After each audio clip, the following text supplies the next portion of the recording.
Good evening.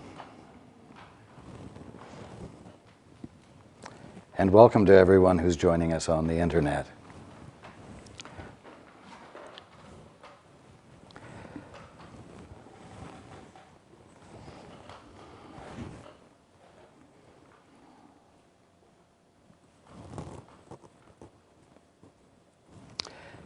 It may seem as though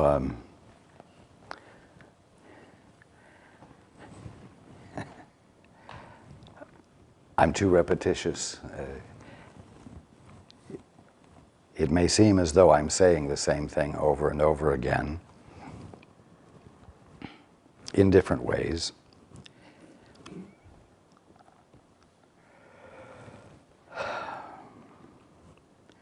And even though I say it in many different ways, it's still incomprehensible.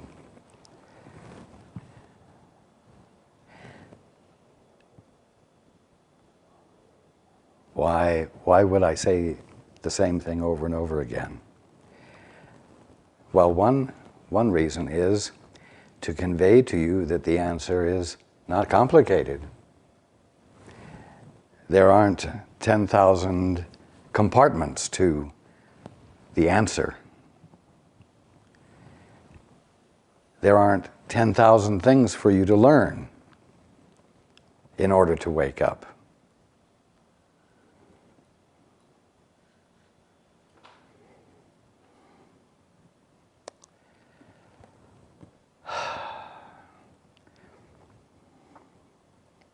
I've said many times, you are neither behind the point of perfection nor advancing toward it. You're at that point, and you must understand yourself therefrom.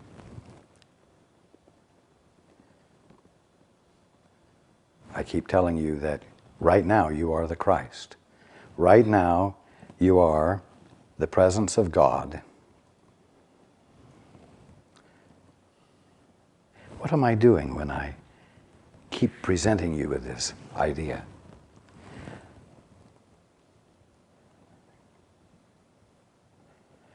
I'm presenting you with a different way of perceiving yourself, a different way of considering yourself.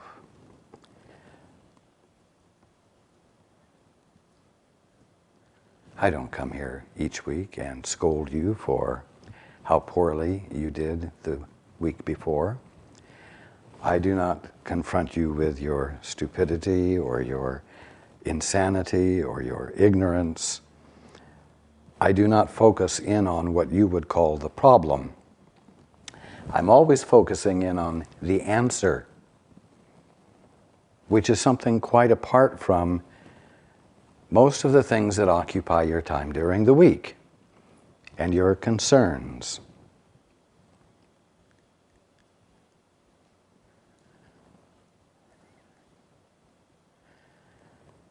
I remind you that the ultimate of you is present in every moment.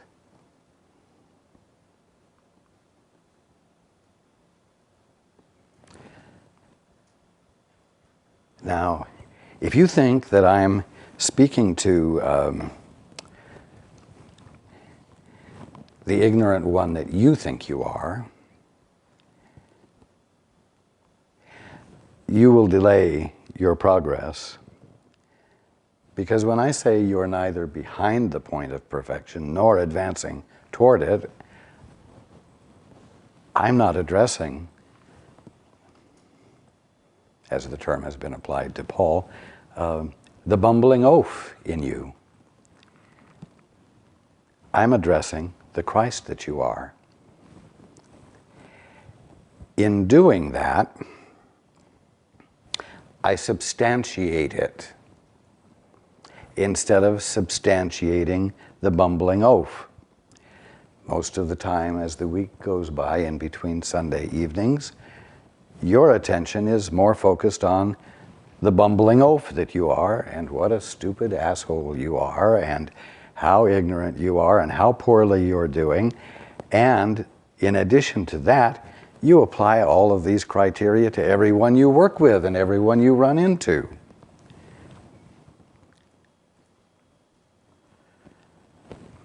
It's simple. You see what you're looking with.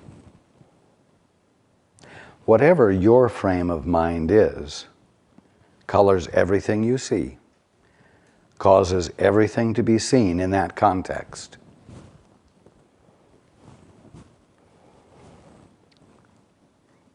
If you know that you are a conniving bastard or bitch, if you know that you are dishonest if you need to be, in order to get something good done or something bad done, it is impossible for you to look at your brother or sister and not see the very same thing there. Looking at everything the way you've always looked at everything is not going to cause anyone to wake up. It's not going to facilitate a sudden shift of perception, is it? It's going to ensure that everything stays the same.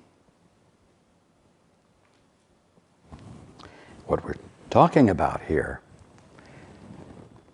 all the way through, but especially in this chapter called The Correction of Error, what we're talking about is the fact that in order for your experience to change, you've got to be looking at it from a new vantage point. You've got to start looking at it in a new way. And at the bottom line, that means you've got to stop looking at everything alone, as though you're an isolated observer amongst a bunch of other isolated observers.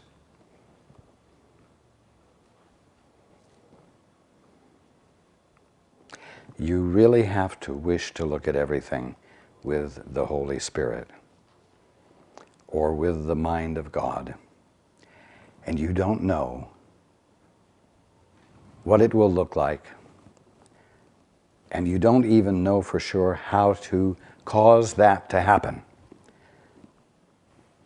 But it's being laid out for you.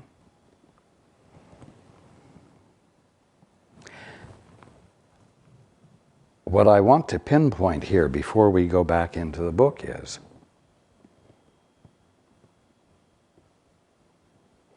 that before anything is going to change, you are required to be willing to look at everything with new eyes, with eyes refreshed by something beyond your memory, refreshed by information not gathered from the past.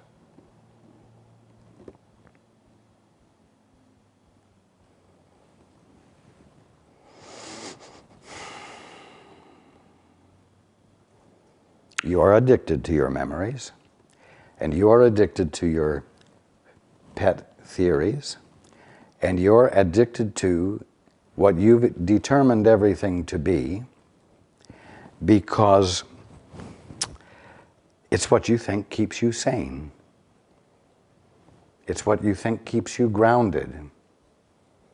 When actually what it does is it keeps you bound in a tiny frame of reference that absolutely disallows for you to experience reality as it is, which is harmonious, beautiful,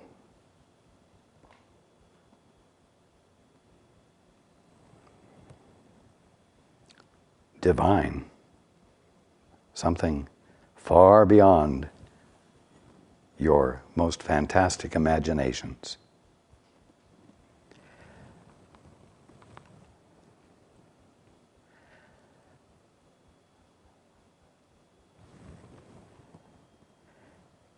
The first step has to be taken by you,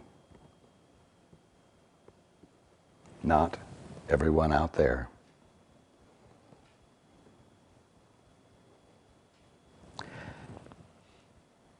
And the first step that has to be taken by you is a desire to see God, infinite good,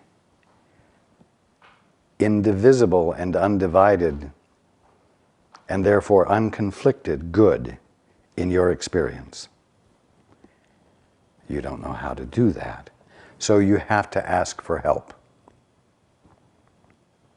And the help is available to you. But you've got to reach for it first before you start attending to fixing everything up. Otherwise, you will correct everything based upon the firm definitions that you've already established and constantly employ.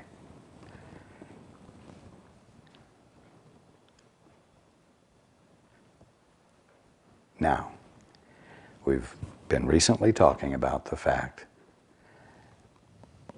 that in order for you to wake up, in order for you to have a sudden shift of perception, you must have a reason for inviting it in.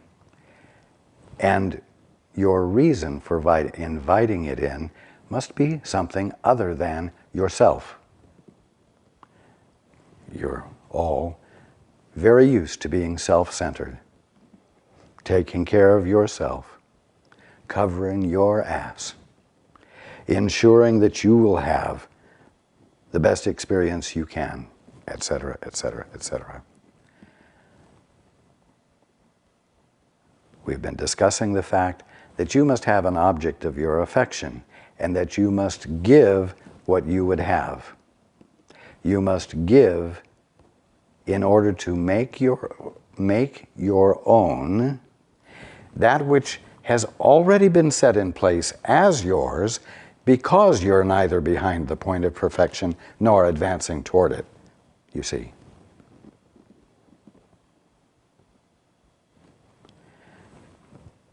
This means that you have to dare to take a radical position. You don't mind at all if I say to you, as a truth, as the truth, that you are neither behind the point of perfection nor advancing toward it, that you are at that point, and you must understand yourself therefrom instead of understanding yourself from your memory banks and the definitions you've created for yourself. Now, I'm taking the radical stand that you need to take. You need to take that stand with your brothers and sisters. And no matter what they're doing and how your mindsets are interpreting their behavior, and no matter what their mindsets are causing their behavior to be, they are neither behind the point of perfection nor advancing toward it. They are at that point, and you must understand them therefrom. You must be willing to take that radical step, that radical point of view. Because if you don't, you will continue to be stuck with your best definition of them, which is a very poor definition of them. And you won't be able to make your own the truth about you that I'm telling you.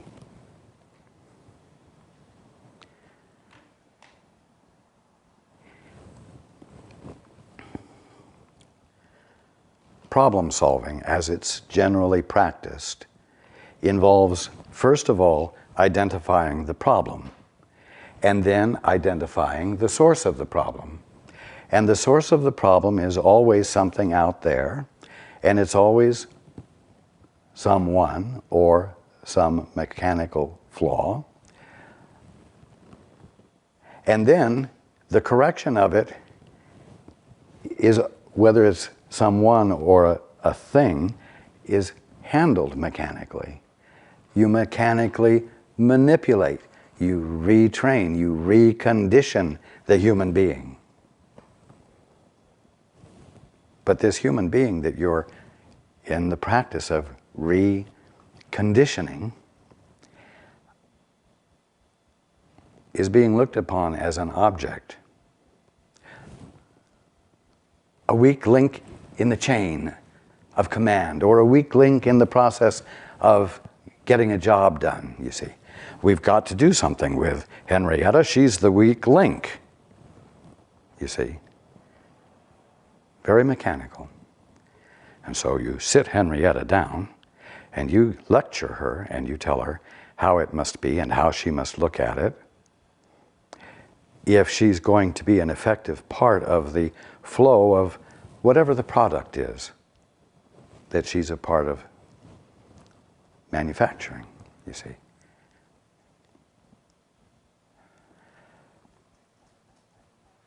And so through law or forceful manipulative training, you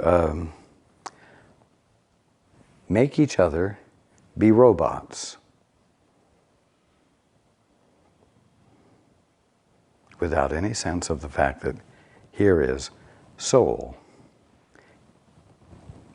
that here is life, here is love, embodied.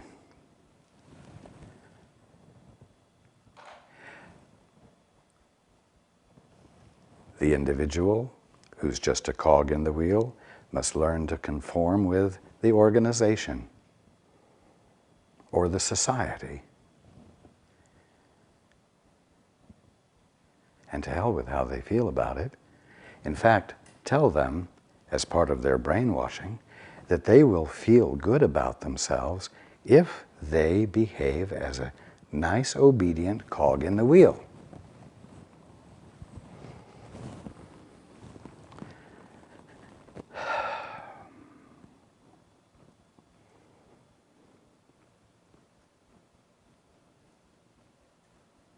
Do you see what I'm saying? What I'm saying is that each one of you is God expressing himself right where you are.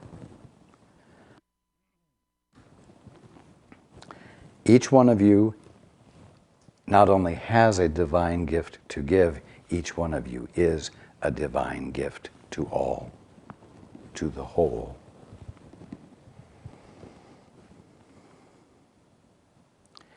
And you like to hear me say that about you. And your brothers and sisters need to hear you say it about them. And if you can't say it about them, they still need to feel the fact that that is the manner in which you are consciously embracing them. Because that is the radical stand that will initiate change, healing.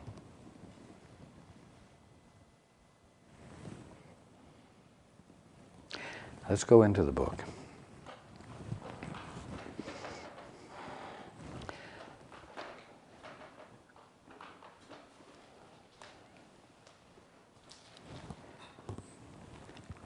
Atonement as a lesson in what? Sharing. Sharing. That's the opposite of isolation. That's the opposite of uninvolvement.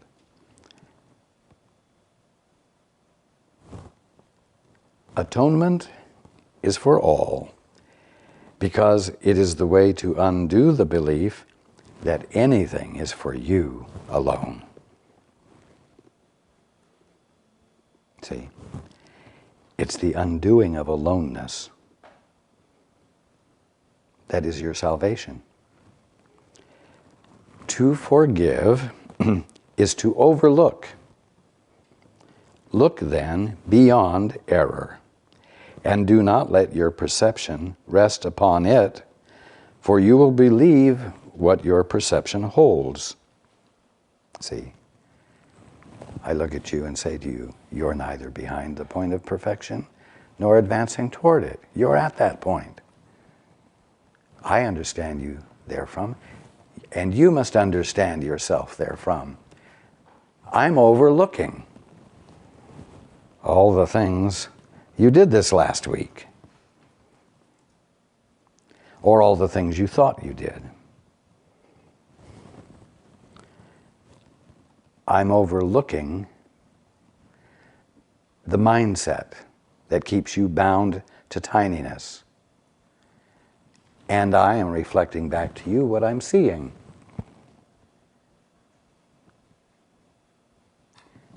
You see?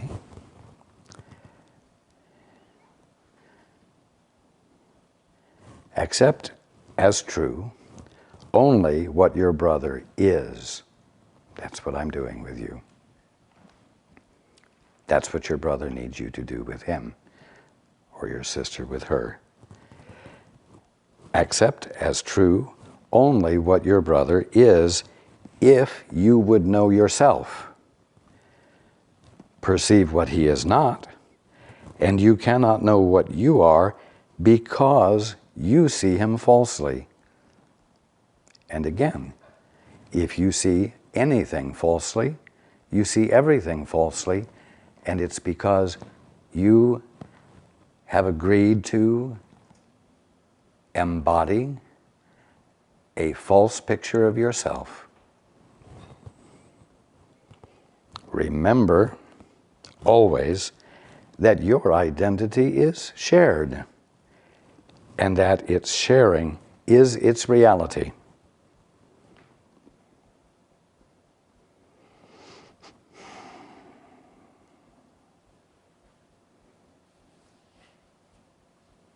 So if you're going to share, make sure that you share only the best,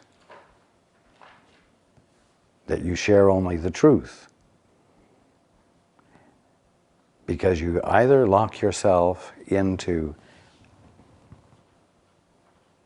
suffering or real freedom, depending on what you choose to share.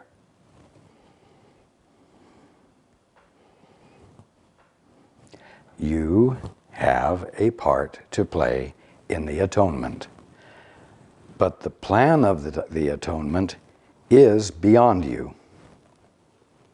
You do not know how to overlook errors, or you would not make them. It would merely be further error to think either that you do not make them, or that you can correct them without a guide to correction. And if you do not follow this guide, your errors will not be corrected. The plan is not yours because of your limited ideas of what you are, your definition of yourself. This limitation is where all errors arise, and I would add, and is where they're all experienced. The way to undo them, therefore, is not of you, but for you.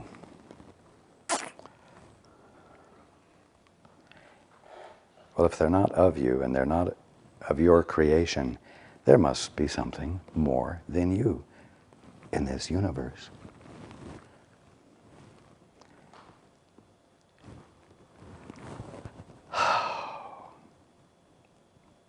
And there's the rub. Because you've got to reach out to something beyond yourself, which takes away your so-called position of authority and of your only chance to make something of yourself, so that you can be proud of yourself and so that you can feel that you're respectable.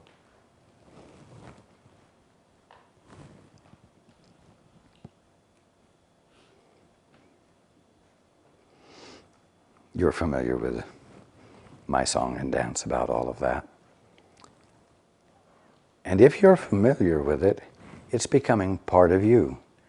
It's part of your understanding of yourselves. And so it's not as foreign as it used to be.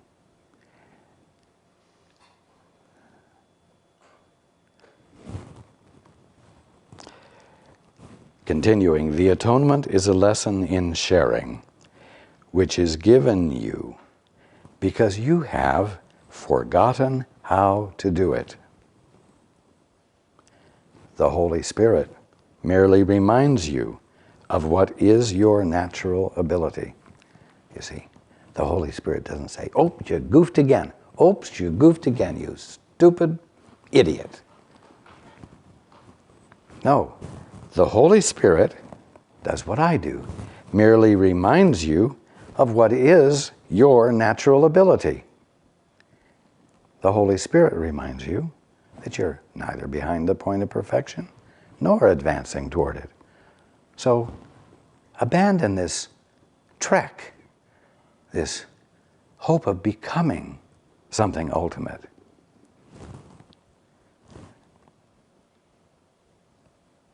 This advance toward home, you see. Continuing, by reinterpreting the ability to attack, which you did make, into the ability to share, He, the Holy Spirit, translates what you have made into what God created. And what does that mean? Translates the one you made up and that you're calling yourself into the one that you are, that God created, and which has been present as the only real thing about you all along.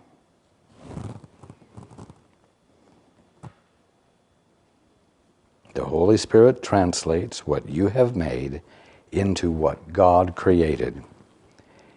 If you would accomplish this through Him, you cannot look on your abilities through the eyes of the ego, or you will judge them as it does. All their harmfulness lies in its judgment. All their helpfulness lies in the judgment of the Holy Spirit.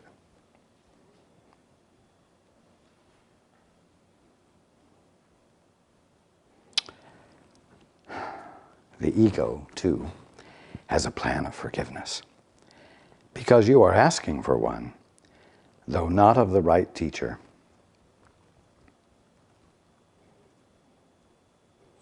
And I just want you to think for a moment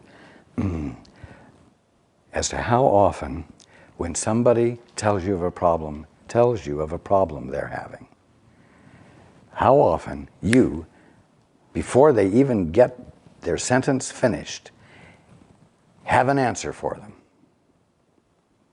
You see, that's how quick the ego has a plan for their salvation.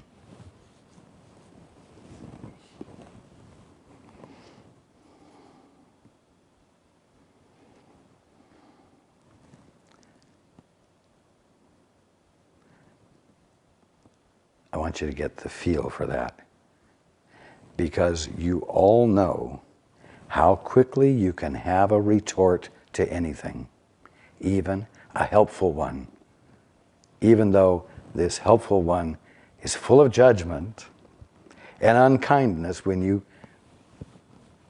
give the answer to this poor one.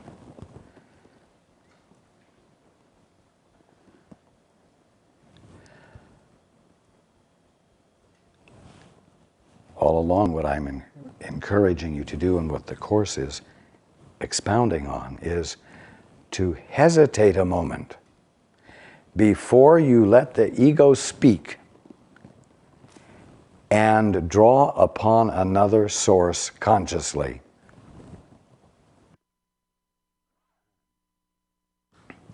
In effect, demonstrating the fact that you don't want to reply, that you don't want to rely on memory or agreed upon definitions, even agreed upon answers. That you want to draw upon a source outside the level of the problem and outside the established interpretations that cause the problem to be called a problem.